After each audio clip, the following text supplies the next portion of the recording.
لا حول ولا قوة إلا بالله العلي العظيم. أعوذ بالله من الشيطان اللعين الرجيم. بسم الله الرحمن الرحيم. الحمد لله رب العالمين. الصلاة والسلام على أشرف الأنبياء والمرسلين وعلى أهل بيته الطيبين الطاهرين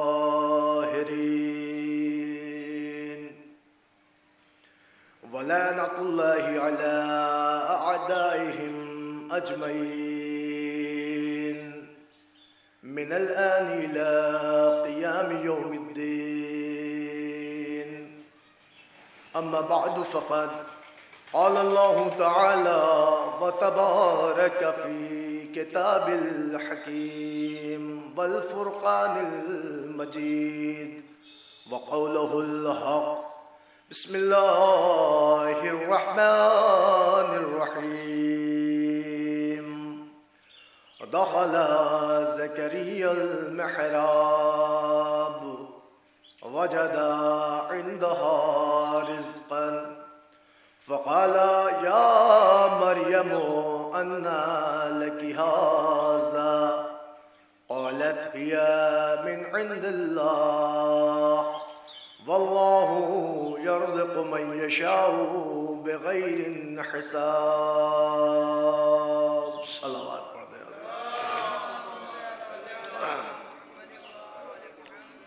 حضرات آپ سے گزارش ہے کہ ایک مرتبہ سورہ حمد اور 3 مرتبہ سورہ اخلاص کی تلاوت فرما کر مرحومہ سکینہ بانو کربلائن بنت عبد الخالق مرحوم اور مرحوم محمد جعفر ابن محمد تقی مرحوم کی روح کو ایصال فرما دیں. بسم اللہ الرحمن الرحیم. اللہم صلی اللہ علیہ وسلم. بسم اللہ الرحمن الرحیم.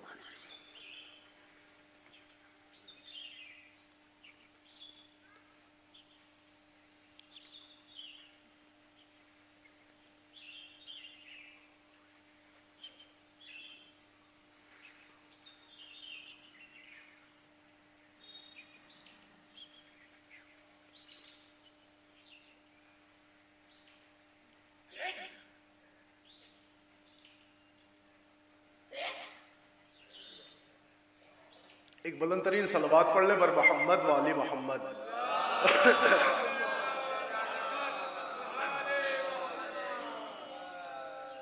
عزیزان گرامی، بزرگان ملت، معزز سامعین کرام، برادران ایمانی، عزاداران حسین مظلوم کربلا، ماتمداران غازی ابو الفضل عباس علیہ السلام. عزیزو، آپ کے علم ہے یہ مجلس اس مومنہ کے ایصال ثواب کے سلسلے میں برپا ہوئی ہے اور حکم تھا تعمیل حکم آپ حضرات کی جناب میں چند لمحے کے لیے شرف حاضری ہے. اور میں نے اس مجلس کے لیے قرآن مجید کی جن آیات کی تلاوت کا شرف حاصل کیا وہ قرآن کی بڑی مشہور ترین آیت ہے، اور وہ آیت ایسی آیت ہے کہ وہ کسی واقعیت کی طرف اشارہ ہے، اور وہ واقعہ ایسا واقعہ ہے جو ساری پبلک کے لیے اور سارے مردم کائنات کے لیے، عالم اسلام کے لیے ایک سبق ہے اور ایک نصیحت ہے. اور اللہ اس آیت میں اشارے کے ذریعے سے کسی بی بی کی عظمت بتا رہا ہے، کسی خاتون کی معرفت کرا رہا ہے، اور کسی شہزادی کی تمام عالمیان اسلام کو وقت بتا رہا ہے کہ دیکھو یہ خاتون کون ہیں، ان کی منزلت کیا ہے، ان کا کردار کیا ہے، ان کا معیار کیا ہے، انہوں نے تقرب بارگاہ الہی کیسے اختیار کیا ہے، اور اللہ کی طرف سے انہیں کیا کیا نعمات مل رہی ہیں. عزیزو، صاحبان علم بیٹھے ہیں، یہ تو مجلس کی پیشخانی ہے. انشاءاللہ 3 بجے کی بہترین خطابات آپ حضرات سماعت کریں گے. بہرحال حکم تھا تعمیل حکم حاضری ہے. قرآن مجید نے ارشاد فرمایا دخلا زکریا المحراب، سرکار زکریا جب محراب عبادت میں آتے تھے، داخل ہوتے تھے تو وجدا عندہا رزقا، تو وہ شہزادی کے پاس عجیب و غریب رزق دیکھتے تھے، رزق پاتے تھے۔ اور جب رزق دیکھتے تھے تو حضرت زکریا جیسی پرسنالٹی جو معصوم ہیں، پیغمبر ہیں، خود اعلیٰ صفات پہ فائز ہیں، خود درجات و کمالات رکھتے ہیں، ایسی شخصیت قرآن کہہ رہا ہے متحیر ہوتے تھے۔ اور حیرت کا اندازہ قرآن ہی نے بتایا کہ متحیر ہو کے شہزادی مریم سے گویا ہوتے اور پوچھتے اے مریم یہ سب تمہارے پاس آتا کہاں سے ہے؟ تو اس پہ شہزادی گویا ہوتی اور یہ کہتی یہ سب اللہ کے ہاں سے آتا ہے، اور اللہ جسے چاہتا ہے بے حساب عطا کرتا ہے۔ اب دیکھیں یہ عالم اسلام کے پاس قرآن بھی ہے اور سارے مسلمانوں کے پاس آیات بھی ہیں اور ہر مسلمانوں کی زبان پہ ورد بھی ہے اور ہر بندہ قرآن کو پڑھتا بھی ہے اور کوششیں سمجھ کرتا بھی ہے اور بحمداللہ اس کے تخیل قالب میں یہ باتیں سماتی بھی ہیں کہ اصل میں حضرت مریم کا معیار اللہ نے قرآن مجید میں اس لیے پیش کر دیا تاکہ دنیا کو پتہ چل جائے جب بطول صغرا کے اتنے کمالات ہیں تو بطول کبرا کے کتنے کمالات۔ عزیزان گرامی، اور یہ بات میں یوں ہی نہیں کہہ رہا ہوں بلکہ ہمارے ائمہ کی حدیث بھی ہے کہ حضرت مریم بطول صغرا ہے اور بی بی جناب فاطمہ الزہرا بطول کبرا۔ اب سنیں ذرا سا یہیں سے میں بات عرض کروں، حالانکہ پڑھنا تو کچھ اور تھا لیکن ممتاز صاحب کی بہترین شاعری، انہوں نے کوئی زاویہ فکر چھوڑا ہی نہیں ہے، لہٰذا بس ایک منزل سے میں گزرنا چاہ رہا ہوں اور ساری منزلیں تو سمیٹی بھی نہیں جا سکتی۔ مولا انہیں طول عمر دے اور ان کے کاروبار میں ترقی عطا کرے۔ عزیزان گرامی، میں یہیں سے آغاز کر رہا ہوں۔ شہزادی حضرت مریم کی شان اللہ نے قرآن مجید میں بیان کی، وہ بیان ایسے کی کہ حضرت زکریا جیسی پرسنالٹی، معصوم، پیغمبر، نبی جب محراب عبادت میں آئیں تو بی بی کو عبادت میں مصروف پائیں، مگر یہ بھی دیکھیں کہ وہ عبادت کر رہی ہیں مگر ان کے واسطے رزق رکھا ہوا ہے۔ علماء تفاسیر نے لکھا میں رزق کی کیفیت نہ پوچھئے، گرمیوں میں سردیوں کے پھل آ رہے ہیں، سردیوں میں گرمیوں کے پھل چلے آ رہے ہیں۔ اس پر زکریا متحیر ہو کے کہتے بی بی یہ آتا کہاں سے ہے؟ تو وہ کہتی ہے یہ اللہ کے ہاں سے آتا ہے اور اللہ جسے چاہتا ہے بے حساب رزق دیتا ہے۔ میں نے قرآن سارے علماء اسلام سے پوچھا یہ کس کو رزق آ رہا ہے؟ سب نے کہا مریم کو۔ میں نے کہا بھائی مریم ہے کیا؟ تو ہر ایک نے کہا پاکیزہ، عفیفہ، بطول، طاہرہ، عذرا، راضیہ، مرضیہ، محدثہ۔ میں نے کہا سبحان اللہ، ارے مریم کیا ایک لمحے کو رزق اتر کے آئے تو مریم کے ساری امت اسلامیہ قصیدہ پڑھے کہ راضیہ بھی ہیں، مرضیہ بھی ہیں، طاہرہ بھی ہیں، بطول بھی ہیں، عذرا بھی ہیں، صدیقہ بھی ہیں، محدثہ بھی ہیں، معصومہ بھی ہیں۔ میں نے کہا یہ کیا ہے؟ کہ یہی تو عظمت مریم ہے کہ ان کی دہلیز پہ اللہ کے ہاں سے رزق آ رہا ہے، ان کی دہلیز پہ اللہ کے ہاں سے رزق آ رہا ہے۔ کیا مجھے امت مسلمہ سے اتنا پوچھنے کا حق نہیں میاں کہ جس کی دہلیز پہ اللہ کے ہاں سے آئے وہ تو اتنی باکمال، اور جس کی دہلیز سے اللہ کے ہاں سے ایک صلوات پڑھے بر محمد بغور فرمایا۔ دیکھیں قرآن مجید ہے آپ کے سامنے، بالکل تاریخ رقم ہے، بالکل قرآن میں باقاعدہ واضح ہے۔ ایک صلوات اور پڑھ لیں بر محمد و آل محمد۔ اچھا ایک طرح مل کے صلوات پڑھ لیں بر محمد و آل محمد۔ عزیزان گرامی، اس پہ عالم اسلام کو کسی طرح کی نکتہ چینی یا چیمی گوئیوں کی حاجت ہی نہیں پڑی، کیونکہ قرآن نے واضح کر دیا بھئی مریم کا اسٹیٹس وہ ہے کہ آ رہا ہے، آ رہا ہے، آ رہا ہے، کہ اس لیے کہ قرآن ہے۔ میں نے کہا عالم اسلام قرآن کو ادھورا کیوں پڑھتا ہے؟ پورا پڑھے۔ ارے آنا تو آپ نے دیکھا ہے، جانا نہیں دیکھا۔ اور فرما رہے ہیں آنا تو آپ نے دیکھا، جانا نہیں دیکھا۔ اترنا تو آپ نے رزق کا دیکھا، پہنچانا رزق کا نہیں دیکھا۔ بھائی دو ہی دہلیز ہمیں نظر آئی ہے اور دو دہلیز دونوں ہے معصومہ کی۔ ایک دہلیز وہ ہے جہاں پہ آیا، ایک دہلیز وہ ہے جہاں سے گیا. دیکھیں قرآن میں آنا بھی لکھا ہے, قرآن میں جانا بھی لکھا ہے. قرآن نے وہ بھی دہلیز بتائی جہاں پہ رزق آیا, قرآن نے وہ بھی دہلیز بتائی جہاں سے رزق گیا. اب سمجھ میں آیا کہ اللہ کے ہاں سے جس کے در پہ آئے وہ مریم ہے, وہ اللہ کے ہاں جس کے در سے جائے وہ زہرا ہے. ایک صلوات پڑھ لیں بر محمد. اور کرے آپ عزیزان گرامی, دیکھیں یہاں قرآن نے بتایا مریم کے لیے اللہ جسے چاہتا ہے بے پناہ دیتا ہے, بے پناہ دیتا. اللہ جسے چاہتا ہے لا تعداد بے پناہ بے حساب دے دیتا ہے. یہ بی بی مریم کا اسٹیٹمنٹ قرآن لکھ رہا ہے. اور وہاں وہی قرآن قصیدہ پڑھ رہا وَيُطْعِمُونَ الطَّعَامَ عَلَىٰ حُبِّهِ مِسْكِينًا وَيَتِيمًا وَأَسِيرًا. معلوم ہوا کوئی ایسا بھی ہے جو کھانا کھلاتا ہے مسکین کو, یتیم کو, اسیر کو. معلوم ہو یہاں بھی کھانا کھلایا گیا, یہاں کھانا منگایا گیا, یہاں روٹی بھیجی گئی, یہاں روٹی آئی ہے, یہاں آنا ملا, وہاں جانا ملا. اس دہلیز پہ آیا ہے, اس دہلیز سے گیا ہے, انہوں نے لیا ہے, انہوں نے دیا ہے. اب ہمیں سماج بتائے کہ سماج میں لینا کمال ہے یا سماج میں دینا کمال. غور فرما رہے عزیزان گرامی, اب دنیا انصاف سے ہمیں بتائے اور انصاف کے معیار پہ کھڑی ہو کے اس بات کو پروف کرے کہ آخر عظمت فاطمہ پڑھنے کے لیے بچا کیا ہے. قرآن میں وہ ان کا بھی ذکر جنہوں نے لیا, قرآن میں ان کا بھی ذکر جنہوں نے دیا, قرآن میں وہ بھی آیت, قرآن میں یہ بھی آیت, قرآن میں وہ بھی در, قرآن میں یہ بھی در, قرآن میں وہ بھی دہلیز جہاں پہ آیا, قرآن میں وہ بھی دہلیز جہاں سے گیا.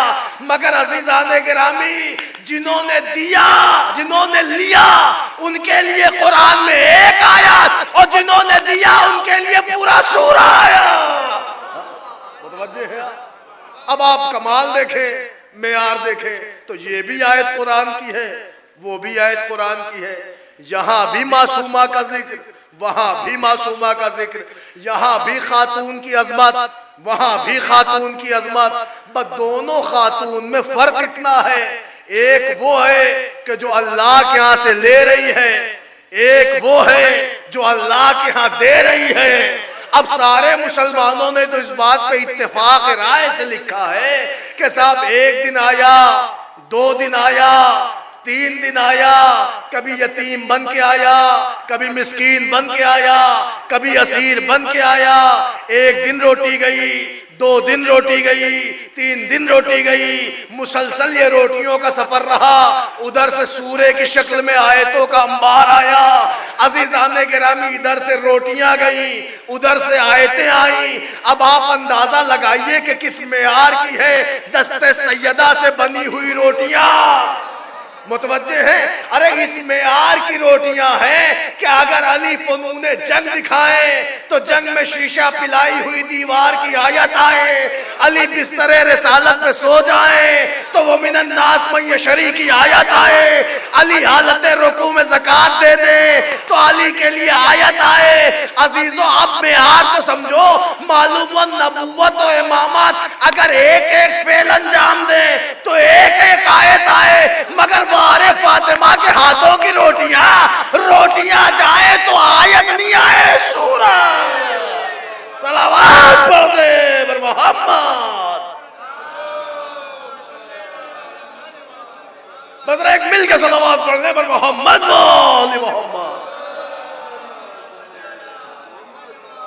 دیکھیں غور کریے, بہت جلدی سے بات پہنچا لوں تو پتا چلا یہ حضرت فاطمہ زہرا کا بھی ذکر موجود ہے, یہ بھی قرآن کی آیت, وہ بھی قرآن کی آیت. انہوں نے لیا, انہوں نے دیا. مگر میری یہ نہیں سمجھ میں آیا, صالح کو ایک اور صلوات پڑھ لے بر محمد و آل محمد.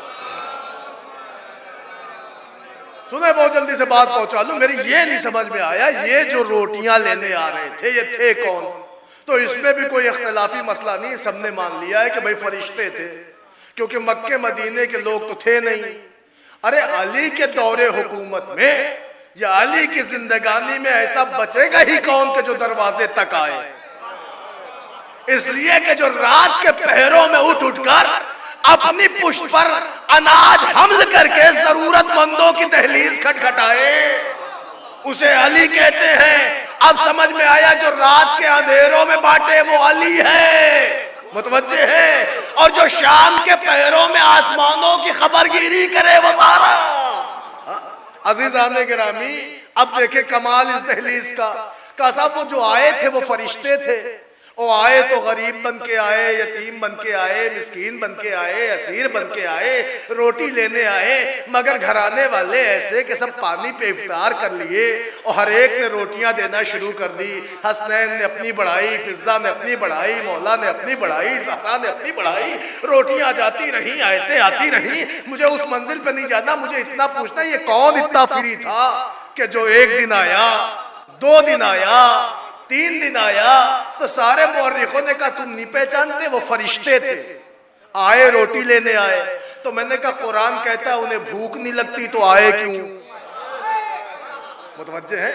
یا تو عرب کی تاریخ کو کہنا چاہیے بھائی مکہ مدینے کے نشیب کے علاقے سے یا دور دراز کے علاقے سے، اطراف و جوانب سے، کوئی گاؤں سے، کوئی کھیڑے سے، کوئی بستی سے غریب آتے تھے، لے کے جاتے تھے، لیکن نہیں، سب نے لکھا ہے کہ صاحب فرشتے تھے جو دہلیز زہرا پہ آئے، اسیر بن کے، مسکین بن کے، روٹی لینے آئے اور لے کے جاتے تھے۔ بھیا جب انہیں بھوک لگتی نہیں تو آتے کیوں تھے؟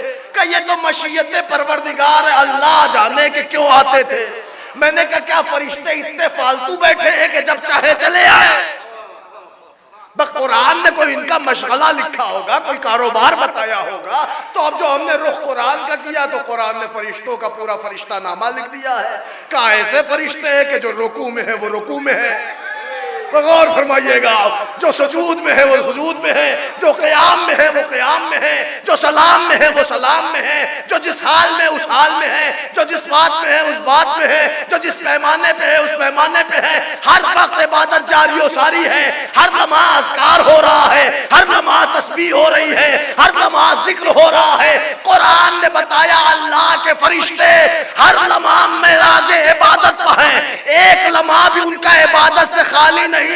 تو مجھے کہنے دو مسلمانوں، یا تو قرآن سے آیت نکالو کہ عبادت سے خالی نہیں ہوتے، یا یہ واقعہ نکالو کہ فرشتے دہلیز زہرا پہ آئے، تو نہ تم وہ نکال سکتے ہو نہ یہ مٹا سکتے ہو۔ بس فرشتے آئے بھی اور فرشتے عبادت کر بھی رہے ہیں۔ میں کہوں گا معبود تو کیسی باتیں کر رہا ہے؟ ایک طرف کہتا ہر لمحہ عبادت میں ہے، اور دوسری طرف یہ بھی کہ فرشتہ یتیم بن کے آیا، مسکین بن کے آیا، اسیر بن کے آیا۔ کیا دامن عبادت نہ پلٹا؟ کیا مصلی عبادت نہ سمٹا؟ کیا عبادت سے ان کا معیار خالی نہ ہوا؟ ارے اللہ کائنات کو یہ پیغام دے رہا ہے، ہم نے کہہ دیا کہ عبادت میں گامزن ہے تو ان کی پوری زندگی عبادت ہے۔ اب وہاں رہے تو عبادت، اور یہاں ہے تو عبادت۔ صلوات پڑھے بر محمد۔ بس ذرا مل کے صلوات پڑھ لیں بر محمد وآل محمد۔ دیکھیں مجھے 11:30 سے پہلے مجلس تمام کرنا، لہذا وقت کا بھی خیال رکھنا، لہذا جلدی جلدی بات آپ تک پہنچا رہا ہوں۔ تو معلوم ہوا یہ منزل کمال حضرت مریم کا بیان کیا گیا کہ شہزادی مریم وہ تھی کہ جن کے ہاں عرش سے نعمات الہی کا نزول ہوتا رہا اور بے پناہ نعمتیں آتی رہی۔ اچھا آپ حضرت مریم کا کمال تو دیکھیں، پھر شہزادی کی عظمت سنیں۔ کہا صاحب ساری تاریخیں پڑھنے کے بعد نتیجہ جو قرآن نے بیان کیا وہ یہ کہ ایک دن اللہ نے وحی کی، کہا عمران ہم تمہیں بہت جلد ایک بیٹا دیں گے۔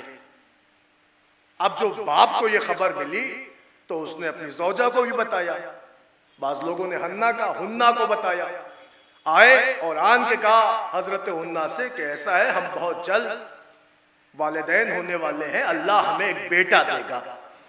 تو انہوں نے منت مانی۔ دیکھیں یہ بھی ایک عجیب منت ہے کہ عمران کی بیوی کی منت ساری کائنات لکھ رہی ہے، اور لکھ کیا رہی ہے کہ انہوں نے منت مانی کہ اگر اللہ نے ہمیں صاحب اولاد کیا تو ہم اپنے آنے والے مولود کو بیت اللہ کے لیے وقف کر دیں گے۔ سنیے تاریخ آپ کے سامنے ہے۔ منت مان لی. مجھے آج تک اس بات پر حیرت ہے کہ مملکت اسماعیلیہ سے کوئی خطہ ایسا نہ نکلا کہ جو اس منت کو بدعت کہہ دے. غور فرما رہے ہیں؟ ہر ایک نے مانا کہ صاحب بی بی نے منت مانی کہ صاحب ہمیں اللہ اگر صاحب اولاد کرے گا تو جو مولود آئے گا ہم اس کو بیت اللہ کے لیے وقف کر دیں گے, خانہ خدا کے لیے وقف کر دیں گے.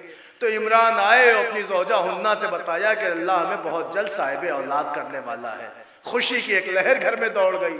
مگر جب وہ دن قریب آیا کہ جس وقت کا سب کو انتظار تھا تو اللہ نے حضرت ہنہ کی گود میں مریم جیسی بیوی کو وجود دیا. متوجہ ہے؟ اب جو شہزادی مریم آ گئی تو آپ مجھے انصاف سے بتائیے کیا فطرت کا تقاضا نہیں تھا کہ باپ اللہ کے کام کے سامنے آتا اور اعتراض کرتا معبود کہا تھا بیٹا اور دے دیا بیٹی؟ ہے نا فطرت؟ آدمی کہہ سکتا ہے کہ معبود تو نے کہا تھا یہ ہو گیا یہ. تو کیا حضرت عمران چپ رہے؟ کہا نہیں. حضرت عمران نے کہا معبود یہ تو بیٹی ہے. اعتراض نہیں, معبود یہ تو بیٹی ہے. اب جو اللہ سے کہا بیٹی ہے تو اللہ نے کہا ہم نے کب کہا کہ ہم تمہیں بیٹا نہیں دیں گے؟ ارے عمران ہم تمہیں ڈائریکٹ بیٹا نہیں دیں گے, ہم تمہیں بیٹی کے ذریعے سے بیٹا دیں گے. اب آپ قرآن دیکھ لیں, اکثر حضرت عیسیٰ کو عیسیٰ ابن عمران بھی لکھا گیا. اس کا مطلب یہ ہوا کہ اللہ نے یہ مہم چلا دی کہ عیسیٰ ابن عمران کیوں کہے گئے کہ بیٹی کے ذریعے سے اگر بیٹا آئے تو وہ نانا کی اولاد کہلایا جا سکتا ہے. اب سمجھ میں آیا کہ مسلمانوں کو موبائلے میں حسنین کیوں سمجھ میں نہیں آئے. ایک صلوات پڑھ دے محمد وال. اور کیا آپ نے وہاں بھی تو اپنا آنا کا لفظ آیا. عزیزان گرامی, اب معاملہ یہ ہے کہ حضرت عمران کی زوجہ حضرت ہنہ نے کہا ٹھیک ہے بیٹی ہو یا بیٹا دیا تو اللہ نے. اب لیکن منت چونکہ میں نے مانی تھی لہٰذا میرا بھی فریضہ یہ ہے کہ میں منت بڑھاؤں. اب لیے یہ بھی آپ کو قرآن سے تاریخ مل گئی کہ منت مانگنا بھی بہتر ہے, منت بڑھانا بھی سنت ہے.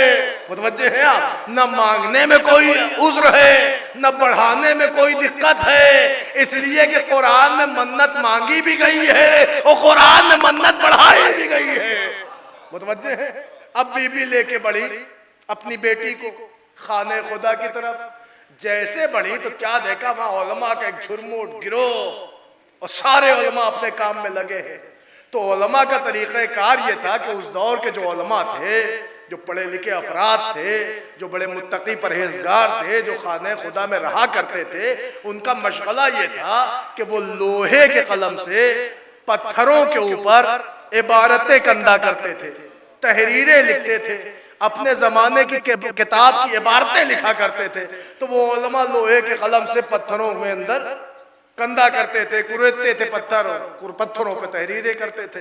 مگر جب مریم ایک معصومہ کو لے کے بڑھی تو تاریخ کہتی مریم نے کہا دیکھو, مریم کی ماں نے کہا دیکھو ہم نے مانی تھی منت اور ہم اپنی بچی کو لے کے آئے ہیں اور لانے کے بعد یہ کہا ہم نے اب منت بڑھانا ہے, لہٰذا ہم یہ چاہتے کہ آپ میں کون ہے جو میری بیٹی کی کفالت کرے.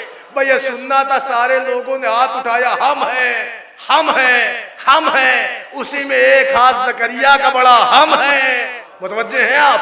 عزیزان گرامی سب نے کہا ہم ہیں مگر مولود ایک ہے, بچی ایک ہے, آنے والی ایک ہے, کفیل بہتیرے ہیں. تو کوئی کفیل بنے, لہٰذا حکم ہوا کہ ہر کوئی تو کفیل نہیں بن پائے گا. آپ سب علماء ہیں لہٰذا ایک کام کیجئے, سب اپنے لوہے کے قلم اٹھائیے اور دریا کے حوالے کر دیجئے. سنیے گا, سب اپنے اپنے قلم اٹھائیے اور دریا کے حوالے کر دیجئے. جس کا قلم ٹھہرا رہے وہ کفیل مریم بن جائے اور جس کا قلم ڈوب جائے وہ کفالت سے محروم ہو جائے. متوجہ ہیں آپ؟ دیکھیں تاریخ آپ کے سامنے ہے. تاریخ کہتی بھائی جیسے ہی مریم کو لے کے مریم کی ماں ہنہ آئی تو سب نے اپنے اپنے قلم دریا کے حوالے کیے, سمندر میں پھینکے گئے, دریا کے لہروں پہ لوہے کے قلم آئے. تاریخ میں لکھا سب کا قلم ڈوب گیا, زکریا کا قلم ٹھہرا رہا. مجھے جملہ کہنے دیجئے، اما معصوم کا قلم ٹھہرا رہا، غیر معصوم کا قلم ڈوب گیا۔ میں کہوں گا معبود کیا یہ علماء نہیں ہے؟ کہا ہے۔ کیا پڑھے لکھے نہیں ہیں؟ کہا ہے۔ کیا متقی پرہیزگار نہیں ہے؟ کہا ہے۔ کیا انہوں نے انکار کفالت کر دیا ہے؟ کہا نہیں۔ تو پھر ان کے قلم کیوں ڈوبے؟ کہا یہ سب کچھ تو ہے مگر معصوم نہیں۔ میں نے کہا پھر زکریا کا قلم کیوں ٹھہرا؟ کہ اس لیے کہ یہ معصوم ہے۔ معلوم ہوا لوہے کی فطرت میں ہے کہ پانی میں ڈوبنا، اور جس کی فطرت میں ہے کہ وہ پانی پہ ڈوبے، اگر ڈوبے تو غیر معصوم، نہ ڈوبے تو معصوم۔ اللہ نے قرآن میں نہج بتا دیا اور دنیا کو بتا دیا کہ اگر ایک زمانہ ایسا ہے اور کوئی پانی پہ مصلی بچھائے، صلوات پڑھ دے بر محمد۔ دیکھیں سنیے صفت معصوم، عزیزان گرامی، سب کے قلم ڈوب گئے، زکریا کا قلم ٹھہرا رہا۔ سب نے مان لیا کہ بھئی زکریا کا قلم ٹھہرا رہا، لہذا کفیل کون بنے گا؟ کہ زکریا۔ زکریا کس کے کفیل ہوں گے؟ کہ مریم کے۔ کہ مریم کون ہے؟ کہ معصومہ، معظمہ، عفیفہ، پاکیزہ، محدثہ، طاہرہ، راضیہ، مرضیہ۔ سبحان اللہ، عالم اسلام کتنے فضائل پڑھ رہا ہے شہزادی کے، تو پڑھنے کا حق ہے جبھی تو پڑھ رہا ہے، مگر اتنی عظمتوں والی بی بی کے لیے اللہ نے کیا احکام بنایا کہ ان کی اگر کفالت کوئی کرے گا تو اللہ کی یہ ذمہ داری ہے کہ وہ معصوم و معصوم، غیر معصوم مریم کا کفیل نہیں بن سکتا۔ اتنا تو قرآن نے بتایا کہ اگر مریم جیسی معصومہ ہو تو اس کا کفیل کم سے کم معصوم ہو۔ متوجہ ہے؟ یہاں تک عالم اسلام کو کوئی اعتراض نہیں، ایک خیمے سے ایک آواز نہیں نکلی کہ جو اس پر اعتراض کر دے۔ سب مانتے معصومہ ہے لہٰذا کفیل معصوم بنے گا، معصومہ ہے تو کفیل معصوم ہوگا، معصومہ ہے تو کفیل ایسا معجز نما ہو کہ اس کا قلم ٹھہرا رہے، معصومہ ہے تو اس کا کفیل پاورفل ہو، معصومہ ہے تو اس کا کفیل عظیم الشان ہو۔ لہذا قرآن نے بتایا کہ یہ ہے معصومہ، لہذا ان کا کفیل کم از کم زکریا جیسا معصوم۔ میں پورے عالم اسلام سے پوچھنا چاہتا ہوں مسلمانوں، صرف اتنا بتاؤ کہ مریم زیادہ فضیلت والی ہے یا محمد مصطفیٰ؟ آپ مجھے بتائیں۔ کہا صاحب اگر آپ دنیا سے پوچھیں گے کیا بچکانے سوال کرتے ہو، وہ تو وجہ تخلیق کائنات ہے۔ ارے ان کے سبب سے تو دنیا بنی ہے، حتیٰ کہ مریم بھی وجہ محمد ہیں۔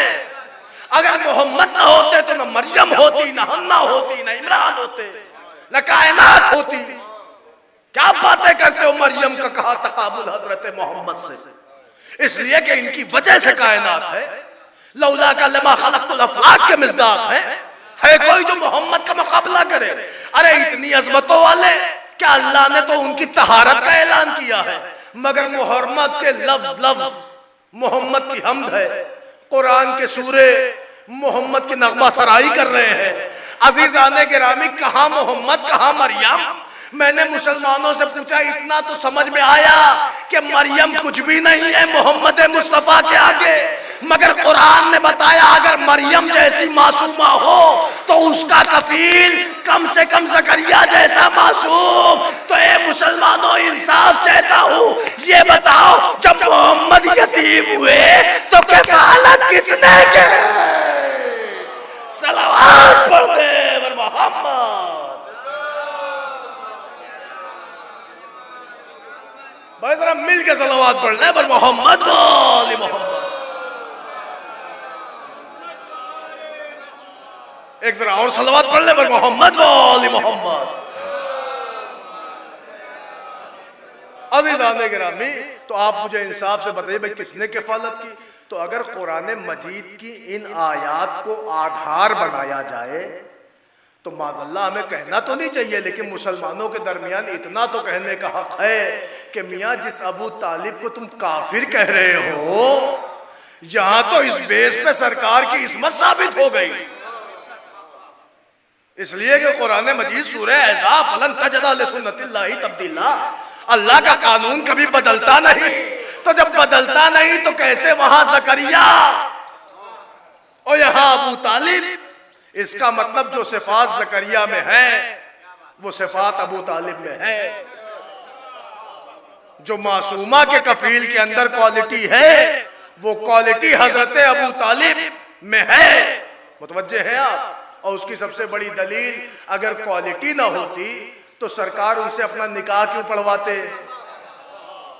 اور فرما رہے ہیں آپ، بس سرکار ان کی کفالت میں کیوں رہتے؟ میں یوں ہی نہیں کہہ رہا ہوں، دیکھیں تاریخ آنے والی 26 رجب سرکار کی وفات کی تاریخ، مجلسیں ہوں گی، آپ حضرات سنیں گے سرکار کی عظمت، مگر حضرت ابو طالب کے لیے ایک جملہ آپ کی خدمت میں کہہ دوں، عزیزان گرامی، اگر ان کی عظمت نہ ہوتی تو سرکار کیوں ان کی کفالت میں رہتے؟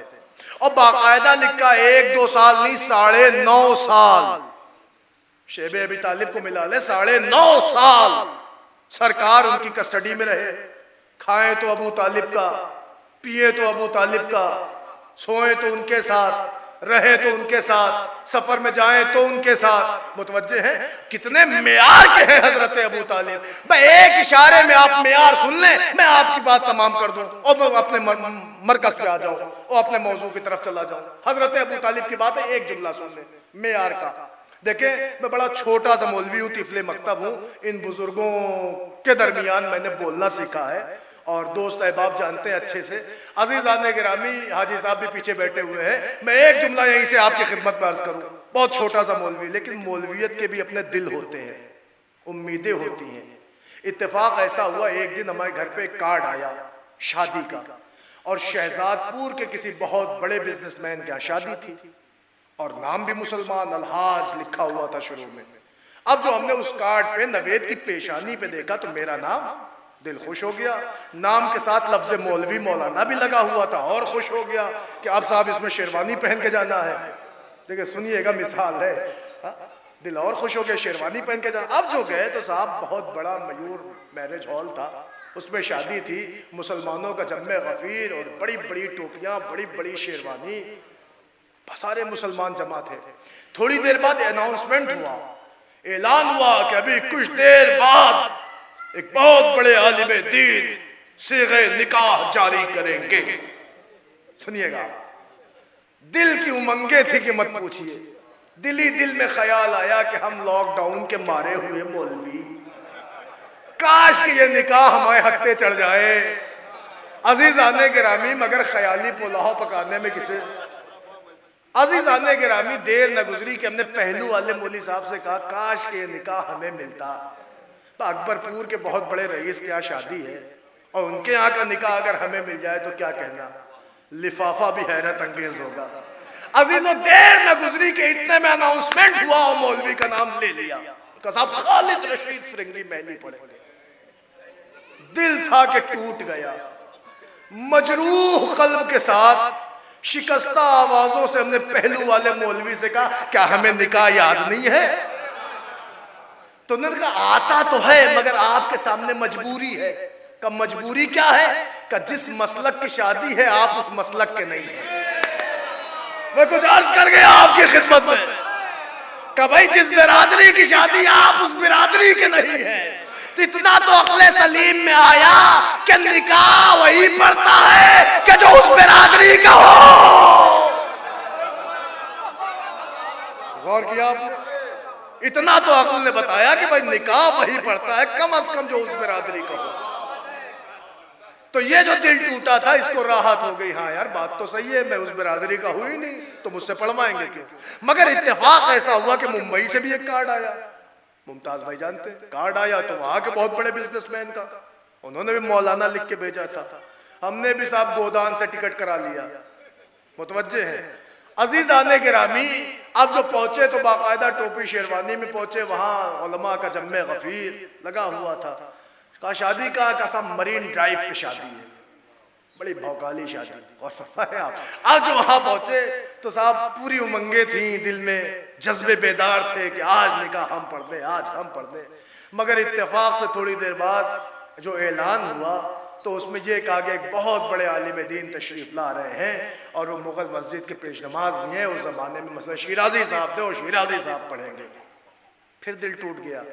ہم نے کہا یہ بتائیے کیا ہمیں نکاح نہیں یاد, ہم ضمیریں پلٹانا نہیں جانتے, ہم گرامر سے واقف نہیں ہیں, کیا ہمیں نکاح نہیں آتا ہے, یہ بار بار ہمیں بلایا کیوں جاتا ہے, اور جب ہم آتے ہیں تو ہم سے پڑھایا کیوں نہیں گیا, آج تو مسلک بھی ہمارا تھا پھر ہم نے پڑھا کیوں نہیں.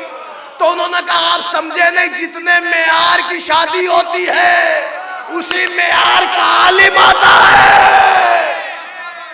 مسلمانوں میں تم سے پوچھتا ہوں, یہ بتاؤ جب میرے سرکار کا عقد ہوا تو نکاح کس نے پڑھا؟ کہ ابو طالب نے. تو ابو طالب کا محمد کا نکاح پڑھنا اس بات کی دلیل ہے کہ ایک تو جس مسلک کے محمد تھے اس مسلک کے ابو طالب تھے, اور دوسری بات تو یہ ہے کہ جتنا بڑے گھر کا دولہا تھا اتنا ہی بڑا عالم تھا. ایک سلام پڑھ لے بر محمد. اور کریں عزیزان گرامی, تو تاریخوں نے حضرت ابو طالب کی بھی عظمت بتائی. تو معلوم و معصومہ کا کفیل وہ ہو کہ جو معصوم ہو, تو جو فخر معصومہ ہو, جو حضرت محمد مصطفیٰ ہو, ان کا کفیل تو ساری دنیا کے سارے سنی شیعہ میں آپ کو حوالے دے دوں, سب نے لکھا ان کے کفیل سرکار ابو طالب. ہر لمحہ ان کی امداد کرتے رہے, ہر لمحہ کمک, ہر لمحہ مدد, ہر لمحہ ان کی استعانت میں حاضر رہے, بستر بدلتے رہے, بچوں کو لٹاتے رہے, اپنے بچوں کو قربانی و قتل گاہ کے لیے آمادہ کرتے رہے. تو ہر لمحہ حضرت ابو طالب. تو مسلمانوں آپ انصاف سے بتاؤ کہ اب ابو طالب کو کس منزل فکر پہ آپ رکھیں گے؟ آپ دیکھیں کہاں پہ آپ لے آئیں گے عزیزو. مگر عظمت دیکھیں تو پتہ چلا بی بی مریم کے معاملہ یہ ہے کہ ان کی کفالت معصومہ نے کی, معصومہ کی کفالت معصوم نے کی. غور فرمایا آپ نے. مگر ساری عظمتیں پڑھنے کے بعد جو بڑے فخر سے علماء اسلام نے لکھا کہ مریم پانے کے بعد ماں گویا ہوئی, اور گویا ہو کے کہتی انی سمیتہا مریم, میں نے اس بچی کا نام مریم رکھا ہے. اب عظمت دیکھیں, معلوم ہے مریم جتنی بلند مرتبہ ہے, مگر کمال مریم یہ ہے کہ مریم پیدا ہوئی تو ان کا نام ان کی ماں نے رکھا, مگر جب فاطمہ آئی تو ان کا نام اللہ نے رکھا. ایک سلام پڑھ دے بر محمد. اور کیا آپ نے غور کریں آپ. اور پھر معصوم کی حدیث بھی ہے, میرے مولا فرماتے ہیں اللہ کے ہاں میری جدہ کے 9 نام ہیں, تو جس کا ان کی اماں ایک نام رکھیں وہ مریم, اور جس کا اللہ 9 نام رکھے وہ زہرا. اور فرما رہے ہیں اب آپ معیار دیکھیں. مگر سمجھ میں یہی آتا ہے کہ مریم وہ ہیں کہ جو لیتی ہیں, فاطمہ وہ ہیں جو دیتی ہیں. مریم کیا رزق آتا ہے, فاطمہ کے یہاں سے روٹیاں جاتی ہیں. اس دہلیز پہ آیا ہے, اس دہلیز سے گیا ہے, متوجہ ہے, انہوں نے لیا ہے, انہوں نے دیا ہے. اور حد ہو گئی صاحب. اگر آپ معیار دیکھیں تو ان کی بھی طہارت کا اعلان قرآن میں, ان کی بھی طہارت کا اعلان قرآن میں آپ دیکھیں. مگر عزیزان گرامی ساری تاریخیں دیکھنے کے بعد پتہ چلا مریم وہ ہیں کہ جن کو والدین کو ملا, جو مریم وہ ہیں جو نعمت والدین کو ملی. فاطمہ وہ نعمت ہے جو نعمت والدین کو ملی. لیکن مریم وہ ہیں کہ جن کے لیے والد کو کچھ کرنا نہ پڑا, اللہ نے دیا. مگر فاطمہ وہ ہیں کہ جنہیں پانے کے لیے محمد کو جانا پڑا. یہ سفر معراج آمد حضرت زہرا کا نور ہے. اور فرما رہے ہیں آپ, حضور گئے تو فاطمہ ملی. دیکھیں گنجائش نہیں ہے, بس 10 منٹ رہ گیا ہے, لہذا اسباب رحمت سمیٹ دے رہا ہوں. تو معلوم ہوا کہ عظمت فاطمہ اور ہے, مقام مریم اور ہے, بطول صغرا کی اہمیت اور ہے, بطول کبریٰ کی اہمیت اور ہے. اس لیے کہ ان کا بھی ذکر قرآن میں ہے, ان کا بھی تذکرہ قرآن میں ہے, ان کی بھی عظمت قرآن میں ہے, ان کی بھی عظمت قرآن میں ہے. انہوں نے اللہ کے ہاں سے پایا ہے، انہوں نے اللہ کے ہاں بھیجا ہے۔ معیار دیکھیں کہ مریم کی شان میں آیت آئی، فاطمہ کی شان میں سورہ آیا۔ اور فرما رہے آپ خدا کی قسم کیا عظیم الشان خاتون ہے حضرت فاطمہ زہرا۔ سوچا تھا کچھ اور عرض کرنے کے لیے، بس دامن زحمت سمیٹ رہا ہوں اور اسباب رحمت سمیٹ رہا ہوں۔ میں ایک دو بات جلدی سے آپ کی خدمت میں عرض کروں، چونکہ والدہ کے ایصال ثواب کی مجلس ہے، اور میں یہ سمجھتا ہوں کہ شیعہ قوم میں بالخصوص فقہ جعفریہ کو ماننے والوں میں نہیں سمجھتا ہوں اتنی مجلسیں ہونے کے بعد اور اتنے واعظ اور اتنی نصیحت اور اس قدر عزاداری سے جڑنے کے ساتھ ساتھ مجھے نہیں لگتا کہ آج بھی کسی ماں کے لبوں پہ شکوہ ہو۔ اگر ہوتا ہے تو آپ جان جائیے کہ اولاد ناقص العمل تو ہے ہی ہے، اور ساتھ ساتھ اسے شیعہ کہنے کا حق بھی نہیں ہے، کیونکہ ہمارے ائمہ نے جو ہمیں تہذیب دی ہے نا، یہ تہذیب کسی سماج میں ملتی ہی نہیں ہے۔ میں ایک بات پڑھ لوں چھوٹی سی نوجوانوں کے لیے، اپنے بھائیوں کے لیے، جب مجلسوں میں آئے آپ تو اپنے والدین کے حق میں دعائیں کیا کریں۔ والدین زندہ ہو تو دعا کرے پروردگار سایہ سر پہ برقرار رکھے، دنیا سے اٹھ گئے ہو تو دعا کرے اللہ ان کے درجات بلند کرے۔ اور فرما رہے ہیں بڑی اہمیت ہے والدین کی۔ اور عزیزو یہ تو علم کی بستی ہے، یہاں روز مجلسیں ہوتی ہیں، واعظ ہوتا ہے، نصیحتیں ہوتی ہیں، ہر طرح کی مجلسیں ہوتی ہیں، تبلیغی مجالس ہوتی ہیں، فضائل ہوتے ہیں، مولا کا کردار پڑھا جاتا ہے، تہذیب شناسی ملتی ہے، یہاں سے سب کچھ ہوتا ہے۔ میں نہیں سمجھتا کہ اس محلے میں یا اس بستی میں یا اس علاقے میں کوئی ایسی مجموعہ ہو جس کے لبوں پہ شکوہ ہو۔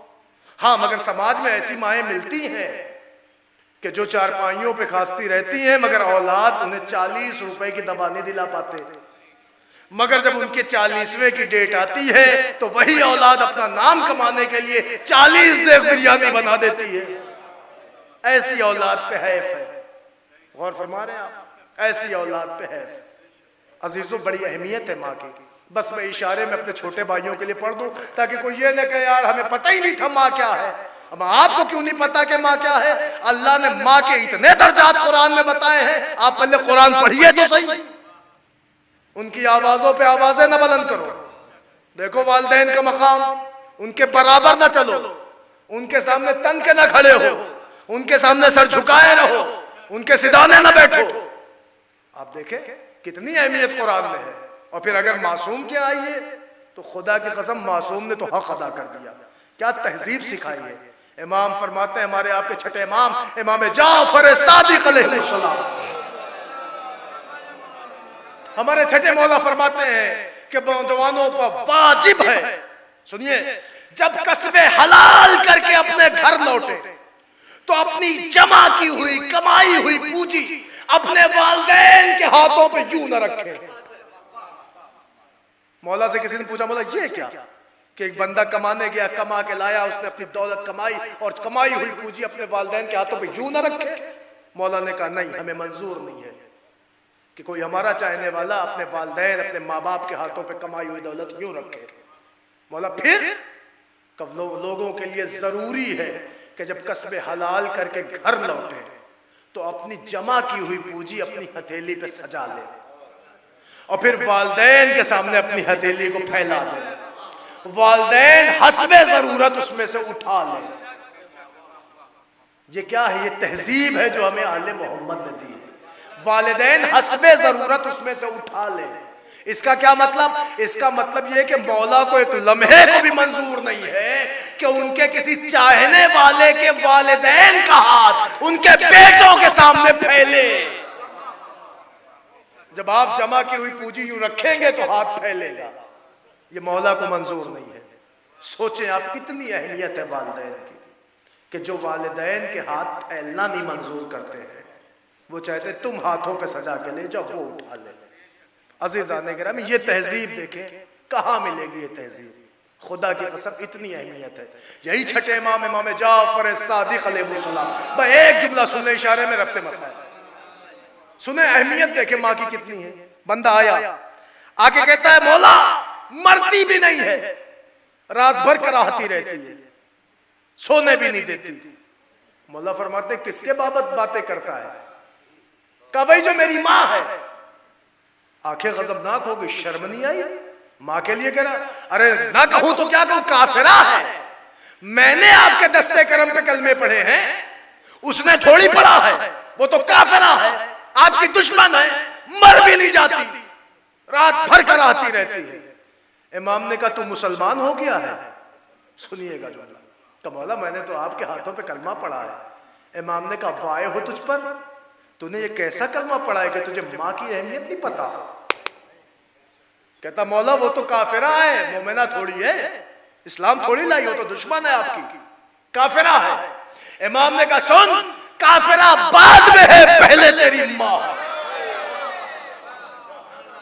اب آپ سوچیں، جس امام کی نظر میں کافرہ ماں کی اتنی اہمیت ہو، اس امام کی نظر میں مومنہ ماں کی کیا اہمیت ہوگی؟ اس امام کی نظر میں عزادار ماں کی کیا اہمیت ہوگی؟ اس امام کی نظر میں حسین پر رونے والی ماں کی کیا اہمیت ہوگی؟ پردے میں ہے امام زمانہ، دیکھتے ہیں ہر ایک کے کردار کو کہ کون اپنی ماں سے کیسے پیش آتا ہے. سوچو نوجوانوں، جب تمہارے امام کی نظر میں کافرہ ماں اہمیت رکھتی ہے چونکہ ماں ہے، تو سوچو اس کی نظر میں مومنہ ماں، ان کی نظر میں مومنہ ماں کی کیا اہمیت ہوگی، عزادار ماں کی کیا اہمیت ہوگی. بس ہاتھ جوڑ کے آپ سے یہی ریکویسٹ ہے میرے بھائیوں، قرآن، حدیث، سیرت، تہذیب، جہاں جہاں آپ دیکھتے جائیں گے ماں باپ کا کوئی ثانی نہیں ہے. قرآن میں آیت ہے احسان کا بدلہ احسان ہے، لیکن پروردگار نے آپ پر اتنا احسان کیا ہے کبھی اس کا بدلہ نہیں مانگا. لیکن جب والدین کی بات آتی ہے تو وہی اللہ کہتا وَبِالْوَالِدَيْنِ احسانا، اور فرما رہے ہیں آپ والدین کے ساتھ احسان کیجئے. بس ضروری تھا ایک پیغام کی صورت میں. اب آپ سوچیں مولا نے وہی ڈانٹ دیا اسے کہ یہ کیسا کلمہ پڑھا ہے، کیسا مسلمان ہے. ارے تو کافرہ کہہ رہا ہے، کافرہ بعد میں ہے، پہلے ماں ہے. امام نے کہا سن، اگر کلمہ ہمارا پڑھا ہے تو تہذیب بھی ہماری ہونی چاہیے. مولا کیا کریں؟ کہا سنو، آج سے پہلے ماں کو کھلانا، بعد میں خود کھانا. پہلے ماں کو سلانا، بعد میں خود سونا. جب تک ہو سکے خدمت کرتے رہنا، جتنی ہو سکے ماں کی خدمت کرنا.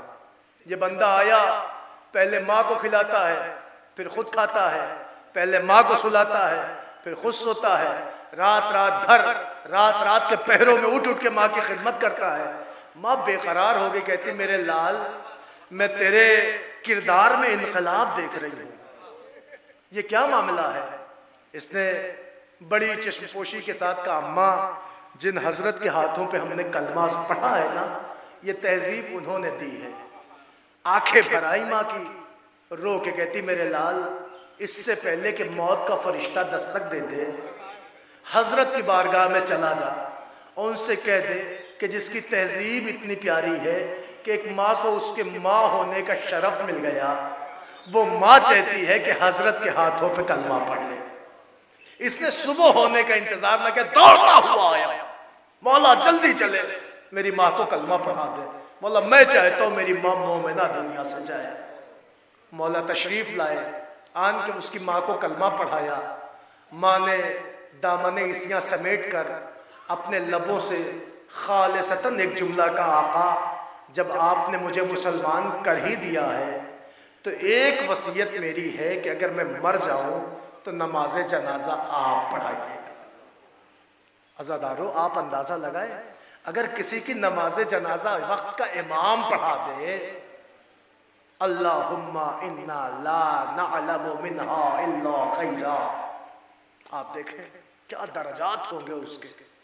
تاریخ کہتی ہے دنیا سے رخصت ہو گئی، حسب وصیت امام چہرے پر نقاب ڈال کے آئے، اور آئے تو اس کی ماں کی نماز جنازہ پڑھا کے چلے گئے. نوجوانوں انصاف سے بتاؤ، یہ ایک بیٹے کا کردار تھا کہ اگر بیٹے کا کردار ویسے ہی رہتا تو ماں کافرہ شاید جاتی، لیکن کردار کے اندر ایسا انقلاب آیا کہ ماں ایسی مومنہ بن کے گئی کہ اس کے نماز جنازہ بھی وقت کے امام نے پڑھائی. بس مجھے جو پیغام مجلس سے پہنچانا تھا میں نے پہنچا دیا. نوجوانوں بس اس منبر کے حوالے سے آپ سے اتنی گزارش ہے، کچھ بھی ہو جائے کبھی ماں باپ کا دل نہ دکھنے دینا. ہم اکثر سوچتے ہیں نا میری دعا نہیں پوری ہوتی، ہم اتنی محنتیں کرتے ہیں یار، کامیاب نہیں ہوتے، لیکن ان سب چیزوں کو سوچنے سے پہلے اتنا سوچا کرو کہیں ایسا تو نہیں ہمارے کردار سے والدین تو ناراض نہیں ہیں۔ کبھی کبھی ناراضگی والدین دعا کے استجابت میں حرف بنتی ہے، لہٰذا ہمیشہ والدین کو خوش رکھیے۔ بس اسباب رحمت سمیٹ دیا، گفتگو تمام ہو گئی۔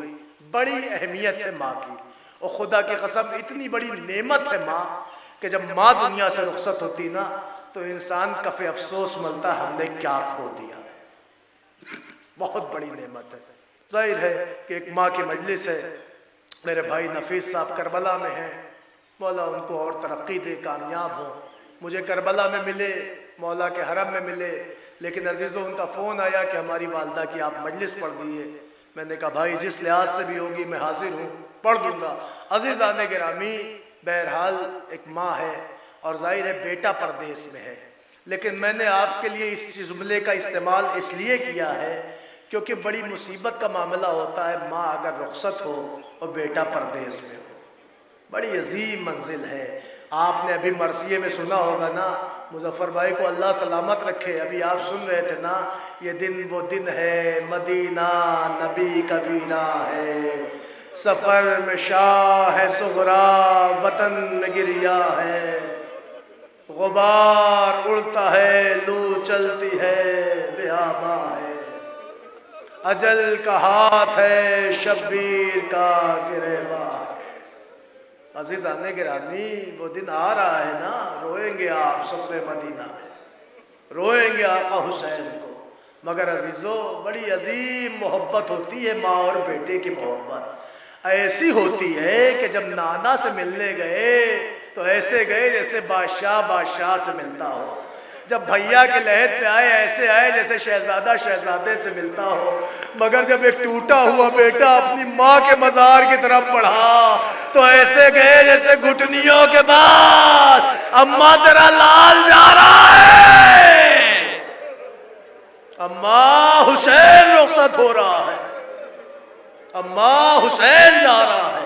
یہی وجہ تھی جب نانا کے مزار پہ تھے تو آواز آ رہی تھی 3 دن سے تیری مادر کو نہیں قبر میں چین، شب کو آئی تھی میرے پاس کرتی ہوئی بید، ارے گھر میرا لٹتا ہے فریاد رسول الثقلین، گھر میرا چھوڑ کے جاتا ہے میرا لال حسین، کہنے آئی ہوں کہ منہ قبر سے موڑوں گی میں، اپنے بچے کو اکیلا نہیں چھوڑوں گی میں۔ اجرکم اللہ۔ حسین اماں کے لیے پہ آئے، اماں حسین جا رہا ہے، اے اماں اگر قبر پر چراغ نہ جلے تو شکوہ نہ کرنا، اس لیے کہ تیرا حسین وطن چھوڑ رہا ہے۔ عزیزان گرامی، اماں کی تعویذ قبر سے لپٹے حسین اس انداز سے گریا کرنے لگے کہ ایک مرتبہ قبر کو لرزہ آیا، آواز آئی لال گھبرانا نہیں، ارے ماں تجھے نہیں چھوڑے گی، تو مدینہ چھوڑے گا، ماں بقیہ چھوڑے گی، تیرا قافلہ آگے آگے، تیری ماں بال فریشہ قافلے کے پیچھے پیچھے۔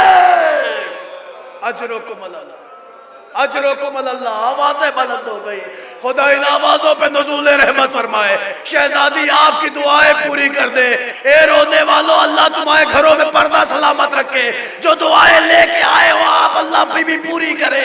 سنیں گے آپ، تاریخ کہتی ہے، وہ دن بھی تاریخ نے بتایا جب 2 محرم کو یہ بکھرا ہوا قافلہ کربلا میں پہنچا ہے، جو مدینے سے بکھر کے کربلا پہنچا، تاریخ کہتی ہے ایک قسمتوں والی بی بی جب اماری سے اتری اور انہوں نے جیسی اپنا پہلا قدم زمین کربلا پہ رکھا، ایک تند ہوا کا جھونکا آیا، زینب کی چادر اڑی، بالوں میں غبار کربلا آئی، زینب کا دل لرز گیا، اللہ اکبر۔ عزادارو، مگر تاریخ کہتی وہاں سارے ہاشمی جوان تھے، زینب کے اپنے بچے تھے، زینب کے بڑا کنبہ تھا، سب نے بڑے عزم و استقلال سے شہزادی کو خیمے میں پہنچایا۔ بی بی ابھی خیمے میں آئی اور چاہا کہ خیمے کے عقب میں بیٹھے خیمے کی پشت پہ تکیہ کریں کہ ایک مرتبہ خیمے کے عقب سے کسی بی بی کی رونے کی آواز، واہ غربتا، واہ مصیبتا، اللہ اکبر۔ دل بے چین ہو گیا، دوڑ کے خیمے کے در پہ آئی، اماں فضا ذرا میرے بھیا کو بلا دو۔ ارے آقا حسین آئے، بہنے والی بہن نے گلے میں باہیں ڈال دی۔ زینب رونے لگی، حسین کہتے زینب رو کیوں رہی ہو؟ ابھی تو ابتدائے کربلا ہے۔ زینب نے رو کے کہا بھیا آپ کہاں آ گئے؟ ہمیں ڈر لگ رہا ہے، یہاں جب ہواؤں کا جھونکا ہے، اے بھیا یہ غبار میرے سر پہ ہٹا ہے، اے بھیا جو خیمے میں قدم رکھا تو پیچھے کوئی ضعیفہ ایسے رو رہی ہے جیسے اس کا سب اجڑ گیا۔ ارے حسین نے کہا تم نے کہا پہچانا؟ یہ کوئی اور نہیں، ہماری دکھیا ماں اماں زہرا۔ اجرکم اللہ، اجرکم اللہ۔ زینب ہم نے مدینہ چھوڑا، ماں نے مدینہ چھوڑ دیا۔ اے زینب ہم کربلا آ گئے، یہ ماں ہے جو ہمارے واسطے آہو فغا کر رہی ہے۔ اللہ اکبر۔ عزیزان گرامی، ماں کے اصالِ ثواب کی مجلس ہے نا، زیادہ نہیں، ایک جملہ پڑھ دے رہا ہوں، باسباب رحمت سمیٹ دیتا ہوں۔ تاریخ گواہ ہے کہ جب مولائے کائنات کو یہ خبر موصول ہوئی کہ بی بی دنیا سے رخصت ہو گئی، عزادارو مومنو، اللہ کسی کو یہ دن نہ دکھائے۔ پتہ ہے وہ ہیبت ناک منزل تھی کہ میرا مولا مسجد کی محراب میں تھا، ناگہاں دو چھوٹے چھوٹے بچے روتے ہوئے مسجد میں آئے اور رو کے کہتے بابا ہم یتیم ہو گئے، بابا ہماری اماں ہمیں چھوڑ کے چلی گئی، اے بابا ہماری دنیا اجڑ گئی۔ ارے روایت کہتی علی کا کلیجہ پھٹ گیا، محراب مسجد سے علی باہر آئے، صحن مسجد تک پہنچتے پہنچتے چلا نہ گیا، گھٹنے زمین پہ ٹیک دیے، سر پہ ہاتھ مارا، میرے اللہ علی قریب ہو گیا۔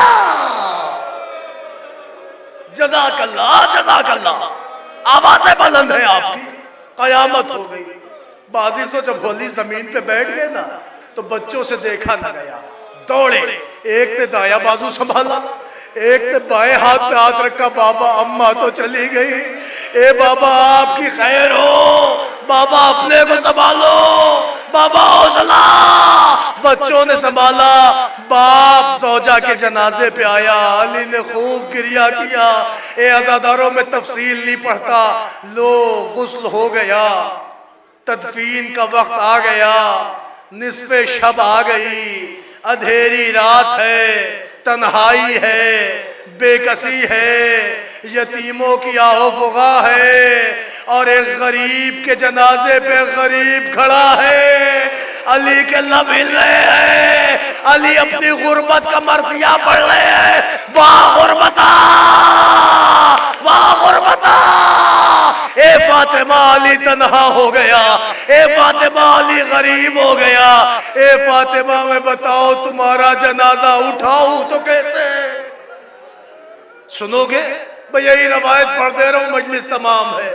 ارے جن کی ماں کی مجلس ہے کم از کم انہوں نے اپنی ماں کا جنازہ تو اٹھایا ہوگا، شان سے محلے والوں نے دفن تو کیا ہوگا۔ میں ایک جملہ علی کی غربت کا پڑھوں، یہ ایسا کائنات کا واحد جنازہ ہے جس کی لاوارثی آسمان کی آنکھوں نے بھی نہ دیکھی۔ عزیزان گرامی، قیامت ہے قیامت، علی جنازہ زہرا پہ کھڑے مرثیہ پڑھ لے، واہ غربتا، واہ غربتا، اے فاطمہ علی غریب ہو گیا، علی تنہا جنازہ اٹھائے تو کیسے اٹھائے؟ تاریخ کہتی ہے علی کی غربت دو چھوٹے چھوٹے یتیموں نے دیکھی، بابا کی غربت نہ دیکھی گئی۔ اپنی دہلیز سے باہر نکلے، رات کی اندھیری گلیوں میں آئے، ارے مدینے کے گھروں کے کنڈیوں کو پکڑا اور کھٹکھٹا کھٹکھٹا کے کہتے چچا سلمان ارے جلدی چلو میری ماں کا جنازہ۔ جزاک اللہ، جزاک اللہ۔ آج تک دنیا میں آپ کو ایسے یتیم نہ ملے ہوں گے جو اپنی ماں کے جنازے کو اٹھانے کی بھیک مانگ رہے ہو۔ ہائے غریبی حسنین، ارے بچے کہہ رہے چچا ارے جلدی چلو میری ماں کا جنازہ۔ اللہ اکبر۔ رات کی تاریکی میں فاطمہ کا جنازہ اٹھا۔ اے عزاداروں، میرے پاس لفظیں نہیں، میں کیا پڑھوں، مگر قیامت قیامت فاطمہ کا جنازہ اٹھ گیا۔ وہ فاطمہ کی زندگی کا ایک جملہ سن لو، وہ مجلس تمام ہے۔ میں نے شہادت حضرت محسن پہ بھی یہی جملہ پڑھا تھا۔ عزادارو عجیب روایت ہے، فاطمہ ایسے نہیں گئی ہے دنیا سے۔ 18 برس کی بی بی یوں ہی ضعیف نہیں ہوتی ہے، پہلو توڑا گیا تھا، 4 مسلیاں بی بی کی ٹوٹی ہوئی تھی، محسن مار دیا گیا تھا۔ اے عزادارو، اس کی سب سے بڑی دلیل یہ ہے کہ ایک دن فضہ کا بیان ہے کہ میں نے فاطمہ زہرا کو دیکھا، ایک مرتبہ حجرے سے نکلتی ہے، دروازے تک آتی ہے، دروازے کے پاس بیٹھ جاتی ہے، پھر حجرے میں چلی جاتی ہے، دیر نہیں گزرتی ہے، پھر آتی ہے، حجرے سے نکلتی ہے، دروازے کے پاس بیٹھ جاتی۔ فضہ کہتی مجھ سے برداشت نہ ہوا، میں اس جلے ہوئے دروازے کے قریب پہنچی اور پہنچ کے میں نے ہاتھوں کو جوڑا، ہاتھ جوڑ کے صرف اتنا کہا بی بی یہاں آ کے کیا کرتی ہو، اس جلی ہوئی رات میں کیا ڈھونڈ رہی ہو؟ ارے ایک مرتبہ بی بی تڑپ گئی اور تڑپ کے کہا تجھے کیا خبر؟ ارے اسی جگہ میرا گھر جلا، یہی دروازہ جلا، یہی دروازہ مجھ پہ گرا، میں آ کے اپنا محسن، مجھے محسن کی یاد، میرا محسن کی یاد یہاں تک لے آتی ہے۔ واہ غربتا، واہ مسلم۔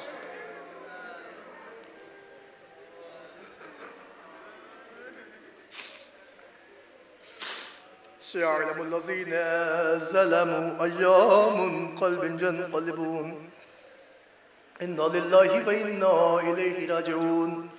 باری الہ تجھے واسطہ ہے محمد و آل محمد کا، ہماری مختصر سی عزا کو قبول فرما۔ میرے اللہ ہمارے گناہ صغیرہ و کبیرہ کو بخش دے، ہمارے والدین کے گناہ صغیرہ و کبیرہ کو معاف فرما، ہم میں جو مقروض ہیں ان کا غیب سے قرض ادا فرما، جو بیمار ہیں انہیں شفاء کامل و عاجل عطا فرما۔ میرے اللہ یہ ہاتھ جو تیری بارگاہ میں بلند ہیں انہیں اپنے علاوہ کسی غیر کا محتاج قرار نہ دے۔ بانیان مجلس، سامعین مجلس، حاضرین مجلس کے تمام دلی مقاصد کو پورا فرما، روضات مقدسہ کی حفاظت فرما، جنت البقیع کے روضوں کی جلد جلد تعمیر فرما۔ میرے اللہ یہ ہاتھ جو تیری بارگاہ میں بلند ہیں، میرے مولا تجھے واسطہ ہے محمد و آل محمد کا، واسطہ ہے چہردہ معصومین علیہ السلام کا، اس مجلس میں جتنے بھی مومنین و مومنات اپنے دلوں میں جو بھی حاجات لے کے بیٹھے ہیں، عظمت حسین کا واسطہ، مجلس حسین کا واسطہ، سب کی دعاؤں کو پوری فرما۔ جو حضرات حج و زیارات کے مشتاق ہیں انہیں ان سے مشرف فرما۔ میرے مولا دعاؤں میں یہ بھی دعا ہم میں جو حضرات بے روزگار ہیں انہیں برسر روزگار بنا، جو برسر روزگار ہیں انہیں ترقی عطا فرما۔ اے میرے مولا اس مجلس کا جو بھی ثواب و مرحومہ کی روح کو پہنچے۔ اے میرے اللہ واسطہ محمد و آل محمد کا، اس جہاں میں جتنے بھی شیعان حیدر کرار ہیں سب کی جان، مال، عزت، آبرو، ناموس، خون، پردے کی حفاظت فرما۔ علماء حق، مراجع حق کا سایہ ہمارے سروں پر باقی رکھ۔ پرچم اسلام کو سربلند فرما، پرچم کفر و نفاق کو سرنگو فرما۔ میرے اللہ واسطہ محمد و آل محمد کا سرکار حجت کے ظہور میں تعجیل فرما، ہمیں ان کے آوان و انصار میں شمار فرما۔ اور ربنا تقبل منا انک انت السمیع العلیم۔ حضرات گزارش ایک مرتبہ سورہ حمد اور 3 مرتبہ سورہ اخلاص کی تلاوت فرما کر مرحومہ کی روح کو ایصال فرما دیں۔ بسم اللہ۔